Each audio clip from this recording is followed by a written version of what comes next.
نحمده ونصلي على رسوله الكريم اما بعد فاعوذ بالله من الشیطان الرجیم بسم اللہ الرحمن الرحیم۔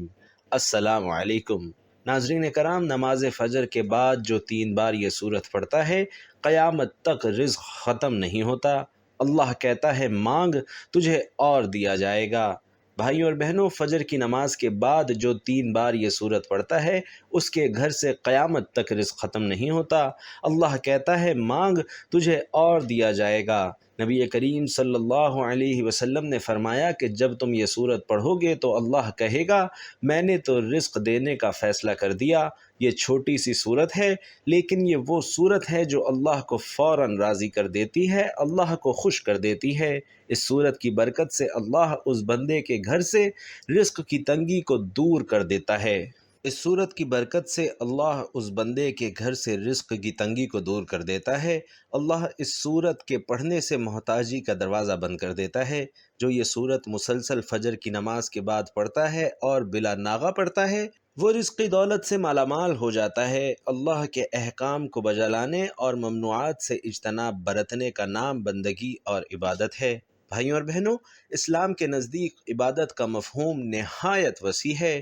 اسلام کا مطالبہ ہے کہ انسان کی پوری زندگی عبادت سے عبارت ہو، وہ اس طرح زندگی بسر کرے کہ اس کا ہر کام عبادت میں شمار ہو، اور اس کا واحد طریقہ یہی ہے کہ وہ اللہ کے بتائے ہوئے طریقے کے مطابق زندگی گزارے، ہر بات میں حکم الہی کو پیش نظر رکھے۔ اسلام اس بڑی عبادت کے لیے انسان کو جن ذرائع سے تیار اور اس کی تربیت کرتا ہے عرف عام میں انہیں عبادت کہا جاتا ہے، لیکن دراصل یہ تمرینات عبادت ہے۔ انہیں ارکان اسلام بھی اسی وجہ سے کہا جاتا ہے کہ اسلام کی عمارت بھی انہی ستونوں پر قائم ہے۔ ارکان اسلام میں نماز سر فہرست یعنی سب سے پہلے نمبر پر ہے۔ ان تمام عبادات میں نماز کو جو اہمیت اور فضیلت حاصل ہے وہ کسی بھی صاحب ایمان اہل نظر سے پوشیدہ نہیں ہے۔ نماز کی اہمیت کا اندازہ ناظرین محترم اس بات سے لگائیے کہ قرآن کریم کے ہر پیغام میں صلاۃ یعنی نماز کا لفظ حروف جلی میں موجود ہے۔ ایمان کے بعد سب سے اہم رکن جس کا مطالبہ اہل اسلام سے کیا گیا ہے نماز ہی ہے۔ نماز مسلمانوں کی دینی پہچان اور امتیازی نشان ہے۔ یہی وجہ ہے کہ قرآن و حدیث میں اس کی ادائیگی پر بہت زیادہ زور اور ترک پر وعیدیں موجود ہیں۔ فرمان نبوی صلی اللہ علیہ وسلم ہے کہ نماز کی دین میں وہی اہمیت ہے جو انسانی جسم میں سر کی ہے۔ مومن اور کافر کے درمیان امتیاز کرنے والی چیز نماز ہے، لہٰذا جس نے اسے چھوڑا اس نے کفر کیا۔ ناظرین محترم، اس وعید سے اندازہ لگایا جا سکتا ہے کہ اسلام میں نماز کی اہمیت کیا ہے۔ جو چیز جس قدر اہم اور ضروری ہوتی ہے اس کی بجا آوری پر اجر و ثواب بھی اسی قدر زیادہ ملتا ہے۔ چنانچہ نماز کا ثواب بھی اس قدر ہے کہ انسان اس کا تصور نہیں کر سکتا۔ 5 وقتہ نمازوں میں فجر کی نماز کی اہمیت اور فضیلت سب سے نمایاں ہے، اور اس کی ادائیگی پر اجر و ثواب بھی دیگر 4 نمازوں سے زیادہ ہے۔ اور اس کی وجہ یہ ہے کہ فجر کے وقت دنیا نیند کی آغوش میں محو استراحت ہوتی ہے اور خواب خرگوش کے مزے لے رہی ہوتی ہے۔ لوگوں پر غفلت اور سستی کی چادر تنی ہوئی ہوتی ہے۔ ایسے میں نرم اور گرم آرام دہ بستر کو چھوڑ کر اللہ کی اطاعت اور محبت میں بارگاہ الہی میں سجدہ ریز ہو جانا بڑا پرمشقت اور نفس کو زیر کرنے جیسا مشکل کام ہے۔ اللہ تعالیٰ کی سنت یہ ہے کہ بندے کو جس نیکی کے کرنے میں مشقت زیادہ ہو اور نفس اور شیطان سے لڑائی لڑنی پڑے، اللہ اس پر زیادہ اجر و ثواب عطا کرتا ہے، چاہے وہ نیکی کتنی ہی چھوٹی کیوں نہ ہو۔ قرآن و حدیث سے بھی نماز فجر کی قرأت اور تلاوت قرآن کی اہمیت اجاگر ہوتی ہے، جس سے فجر کے وقت اور نماز فجر کی اہمیت کا پتہ چلتا ہے۔ قرآن کریم میں ایک جگہ ارشاد ہے کہ فجر کا قرآن، بے شک فجر کی نماز میں پڑھا جانے والا قرآن محسوس اور مشہود ہو کر سامنے آ جاتا ہے، یعنی کہ اگر فجر کی نماز میں پڑھے جانے والا قرآن سمجھ کر بغور پڑھا جائے یا سنا جائے تو وقت فجر کے تمام انوار و تجلیات اور قرآنی فیوز و برکات متشکل ہو کر اللہ کے وجود اور اس کی وحدانیت کی گواہی دیتے محسوس ہوتے ہیں۔ ناظرین محترم، احادیث نبوی سے بھی نماز کی اہمیت اور فضیلت اور اس کی نورانیت کا پتہ چلتا ہے۔ آپ صلی اللہ علیہ وسلم نے فرمایا کہ فجر کی 2 رکعات یعنی کہ سنتیں دنیا اور دنیا کی ہر چیز سے افضل ہے۔ قرآن و حدیث اور اسلامی لٹریچر میں دنیا سے مراد مشرق و مغرب، شمال و جنوب کا کرۂ ارضی نہیں، بلکہ دنیا سے مراد یہ تمام کائنات ہے اور اس کی تمام تر نعمتیں، خزانے، دولت و ثروت اور حکومت و سلطنت مراد ہے۔ سوچئے، جب فجر کی 2 رکعات سنتوں کی یہ فضیلت ہے کہ پوری دنیا کی نعمتیں اور خزانے اس کے سامنے ہیچ ہیں، تو پھر فجر کے فرض کا کیا عالم ہوگا۔ صحیح مسلم کی روایت میں ہے کہ رسول علیہ الصلاۃ والسلام نے فرمایا کہ جو شخص فجر کی نماز پڑھ لیتا ہے وہ اللہ کے ذمے میں آ جاتا ہے، یعنی کہ جو شخص فجر کی نماز کا فریضہ ادا کر لیتا ہے وہ اللہ کی حفاظت میں آ جاتا ہے اور اسے کوئی بھی چیز نقصان نہیں پہنچا سکتی۔ ناظرین کرام، ہم میں سے اکثر لوگوں کو ہمیشہ ایک شکوہ رہتا ہے کہ ہماری روزی میں برکت نہیں ہے، گھروں میں برکت نہیں ہے، جتنا مرضی کما لیں پتہ ہی نہیں چلتا کہ کہاں گیا، ہر وقت کوئی نہ کوئی پریشانی رہتی ہے، کبھی کوئی بیماری تو کبھی کوئی اور تنگی۔ اگر ہم اس بے برکتی، تنگ دستی، بے روزگاری اور پریشانیوں کو نماز فجر کی عدم ادائیگی کے پس منظر میں دیکھیں تو معلوم ہو جائے گا کہ یہ سب بے برکتی اسی سبب سے ہے کہ ہم نماز فجر کی ادائیگی میں حد درجہ کوتاہی، غفلت، لاپرواہی اور سستی کا شکار ہیں۔ رسول اللہ صلی اللہ علیہ وسلم کی اس حوالے سے متعدد احادیث موجود ہیں جن میں رزق کی تقسیم اور رزق کی فراوانی اور برکت کو نماز فجر کی ادائیگی سے مشروط کیا گیا ہے۔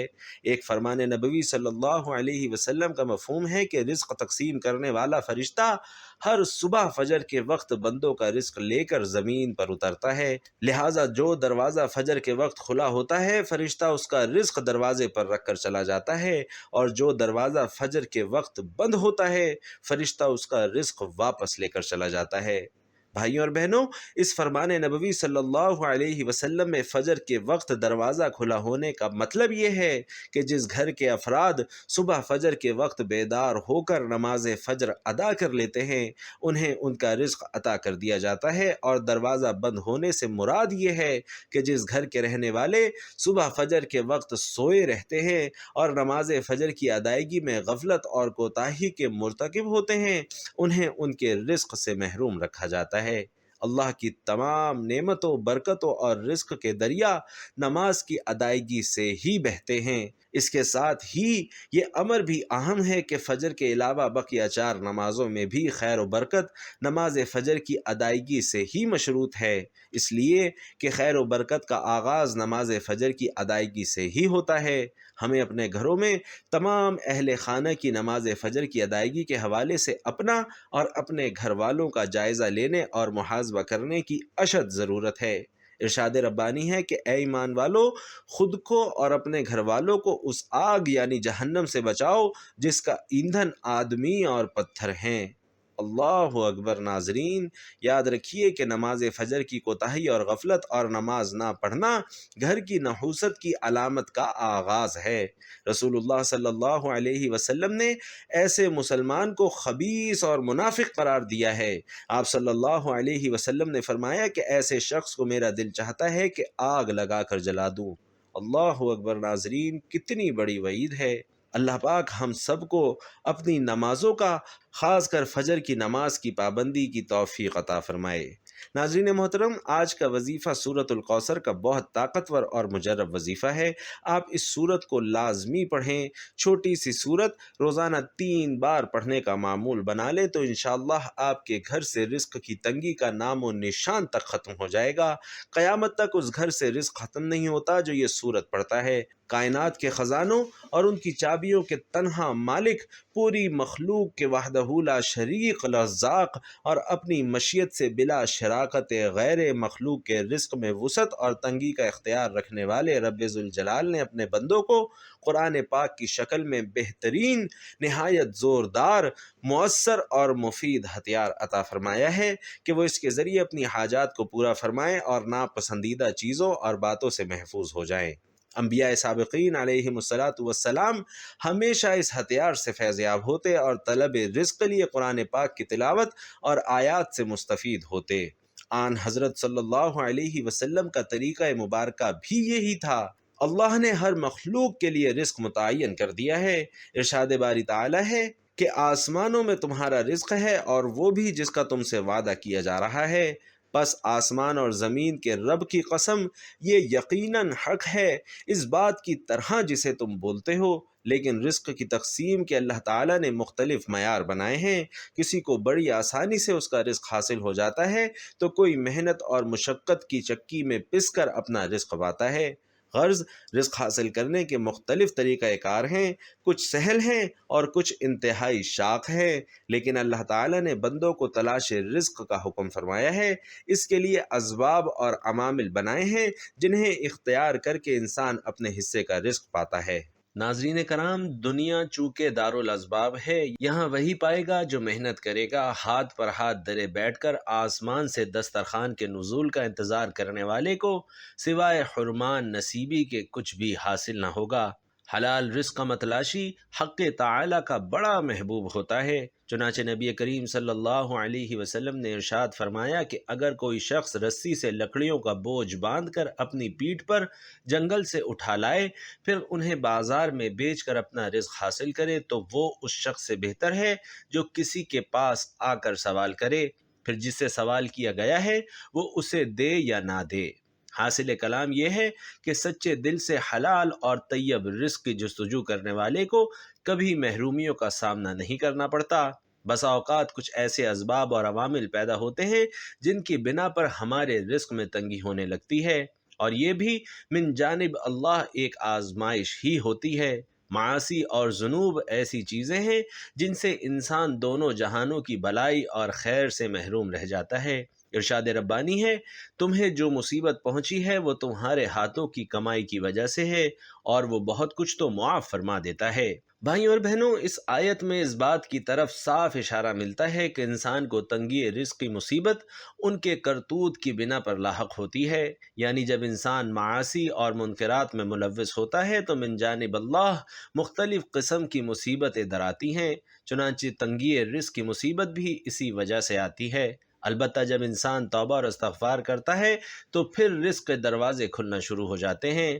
اللہ پاک فرماتا ہے کہ اے میری قوم، اپنے پروردگار سے گناہوں کی معافی مانگو، پھر اس کی طرف رجوع کرو، وہ تم پر آسمان سے موسلا دھار بارشیں برسائے گا اور تمہاری موجودہ قوت میں مزید قوت کا اضافہ کرے گا، اور مجرم بن کر منہ نہ موڑو۔ بھائیوں اور بہنوں، اس آیت کریمہ کی تفسیر میں علامہ قرطبی فرماتے ہیں کہ کثرت استغفار کی وجہ سے اللہ تعالی رزق میں کشادگی پیدا فرما دیتے ہیں اور قحط سالی کو دور کر دیتے ہیں۔ لہٰذا ہمیں چاہیے کہ ہر وقت اٹھتے بیٹھتے چلتے پھرتے استغفار کا خاص اہتمام کریں۔ رزق حصول کے لیے اسباب جس قدر ضروری ہیں، اسی قدر اللہ کی ذات پر بھروسہ بھی ضروری ہے، کیونکہ رزق دینے والی ذات فقط اللہ کی ہے۔ لہٰذا انسان اللہ کے ساتھ جیسا گمان رکھے گا، اللہ اس کے ساتھ ویسا ہی معاملہ فرمائیں گے۔ اگر انسان اللہ کی ذات سے رزق کی امید رکھے تو یقیناً اللہ اس کے رزق میں فراخی پیدا فرمائے گا۔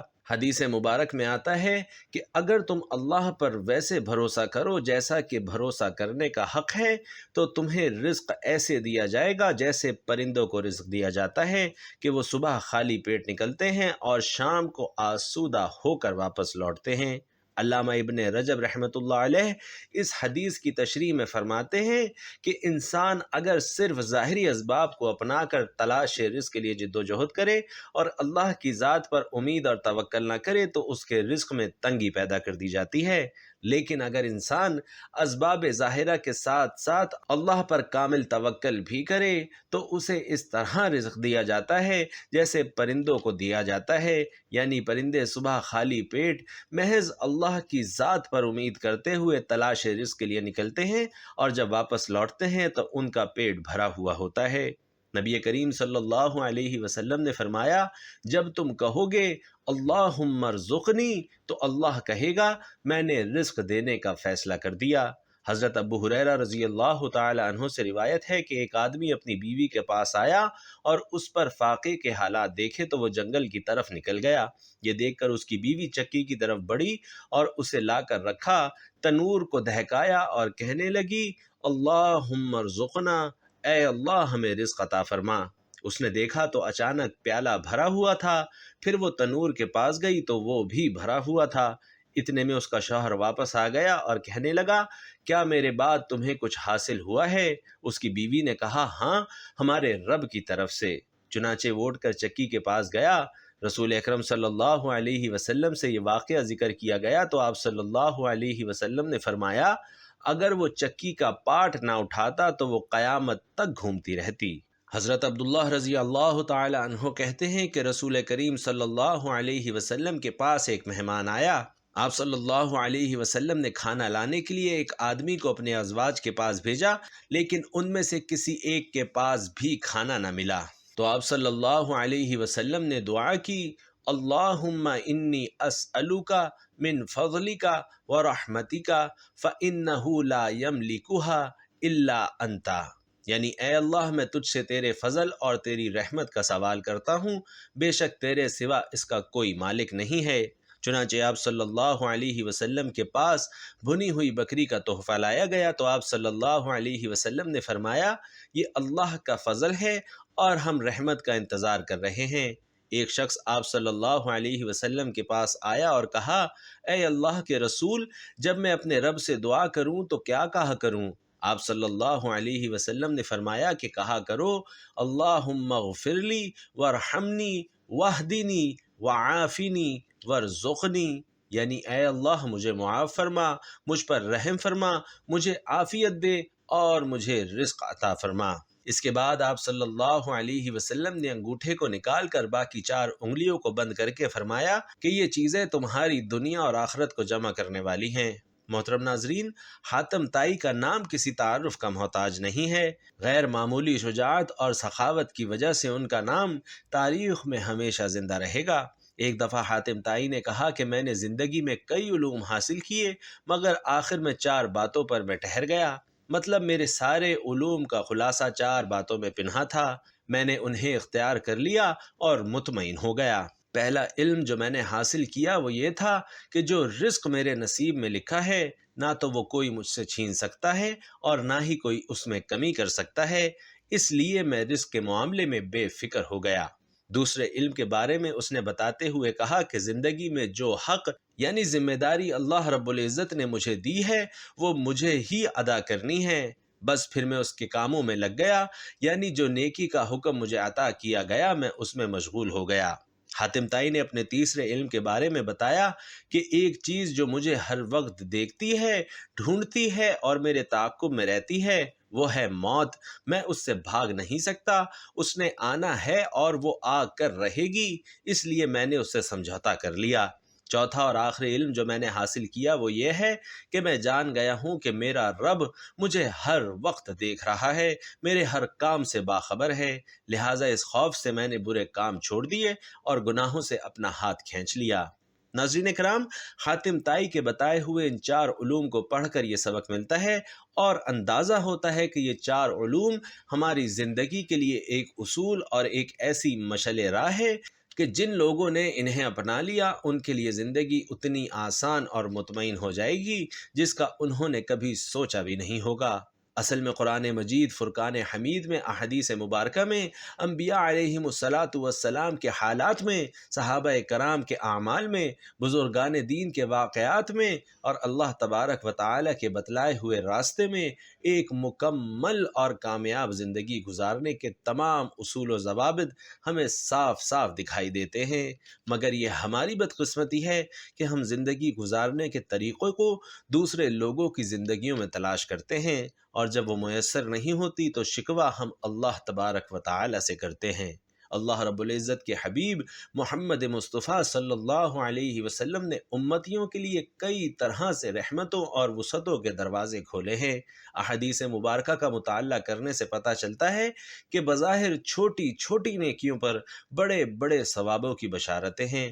اسی طرح کئی ایسے اعمال بھی ارشاد فرمائے کہ جن کا ثواب تو ہے ہی، ساتھ میں رزق میں وسعت، برکت اور کشادگی بھی ملتی ہے۔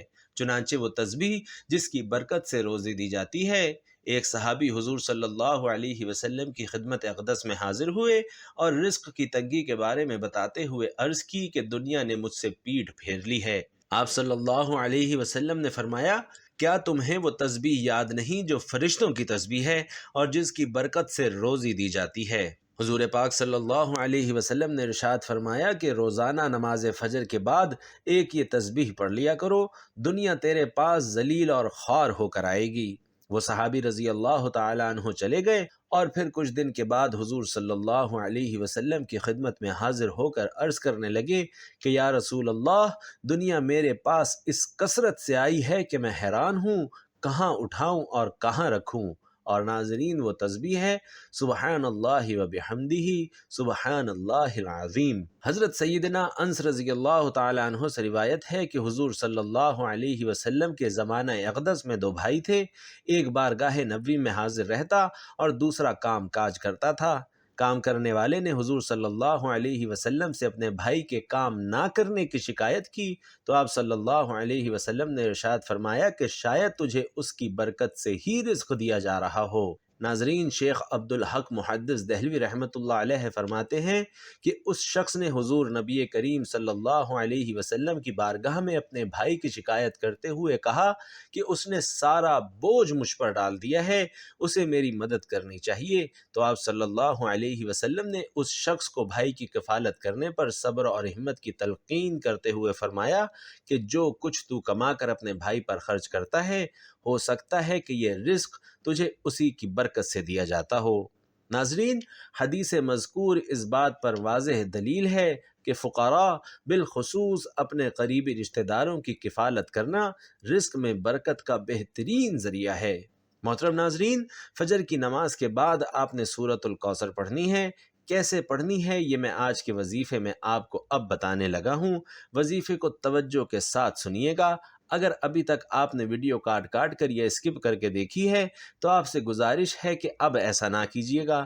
جو میں بتانے جا رہا ہوں، اس صورت کی برکت سے اللہ تعالیٰ آپ کو وہاں سے رزق عطا فرمائے گا کہ آپ کے وہم اور گمان میں بھی نہیں ہوگا۔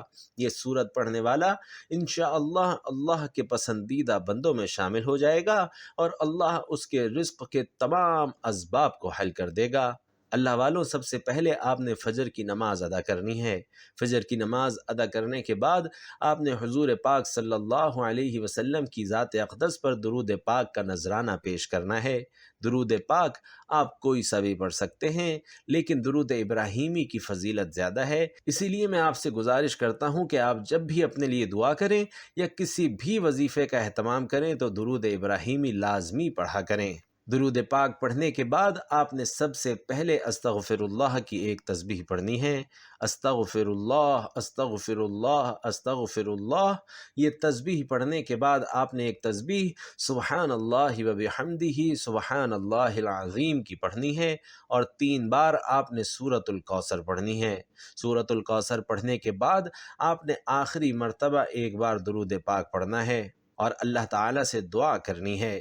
ناظرین، یہ اللہ کی پسندیدہ ترین صورت ہے اور اس صورت اور تسبیح کی برکت اللہ تعالیٰ آپ کو مالا مال کر دے گا اور آپ کے رزق میں انشاءاللہ فراوانی عطا فرمائے گا۔ آخر میں آپ نے اللہ سے گڑ گڑا کر دعا کرنی ہے کہ اے اللہ، تیرے لیے ہی سب قسم کی تعریف ہے۔ جو تو پھیلا دے اسے کوئی سمیٹنے والا نہیں، جو تو دور کر دے اسے کوئی نزدیک کرنے والا نہیں، اور جسے تو نزدیک کر دے اسے کوئی دور کرنے والا نہیں۔ جس سے تو روکے اسے کوئی دینے والا نہیں، اور جسے تو دے دے اسے کوئی روکنے والا نہیں۔ اے اللہ، ہم پر اپنی برکات، اپنی رحمت، اپنے فضل اور اپنے رزق کو پھیلا دے۔ اے اللہ، میں تجھ سے ایسی نعمتیں مانگتا ہوں جو ہمیشہ قائم رہیں، نہ تیری عبادت میں حائل ہوں اور نہ زائل ہوں۔ اے اللہ، میں تجھ سے تنگی کے دن کی نعمت اور جنگ کے دن کے امن کا سوال کرتا ہوں۔ اے اللہ، میں تیری پناہ میں آتا ہوں اس چیز کی برائی سے جو تو نے عطا کی، اور اس چیز کے شر سے جو تو نے ہم سے روک لی۔ اے معبود، مجھے عطا فرما اپنے بے حساب فضل سے حلال اور پاکیزہ فراوانی روزی جو حلال اور پاکیزہ اور کافی ہو، دنیا اور آخرت کے لیے وہ جاری رہے، مناسب اور خوش ذائقہ، بغیر کسی تکلیف کے، اور اس میں تیری مخلوق میں سے کسی کا احسان نہ ہو مگر یہ کہ تیرے وسیع فضل سے فراوانی سے ملے، کیونکہ تو نے فرمایا ہے کہ اللہ کے فضل سے مانگو، پس میں تیرے فضل سے مانگتا ہوں، تیری عطا کا طلبگار ہوں اور تیرے بھرے ہاتھوں سے لینا چاہتا ہوں۔ میرے مالک میری دعا کو قبول و منظور فرما اور اپنے خزانے غیب سے مجھے رزق کی کشادگی عطا فرما، آمین یا رب العالمین۔ ناظرین کرام، آخر میں آپ سے گزارش ہے کہ اللہ تعالیٰ کے 99 ناموں میں سے کوئی سا بھی ایک نام لکھ کر کمنٹ باکس میں ضرور شیئر کیجیے گا۔ اللہ تعالیٰ آپ سب کا حامی و ناصر ہو، آمین۔ السلام علیکم ورحمۃ اللہ۔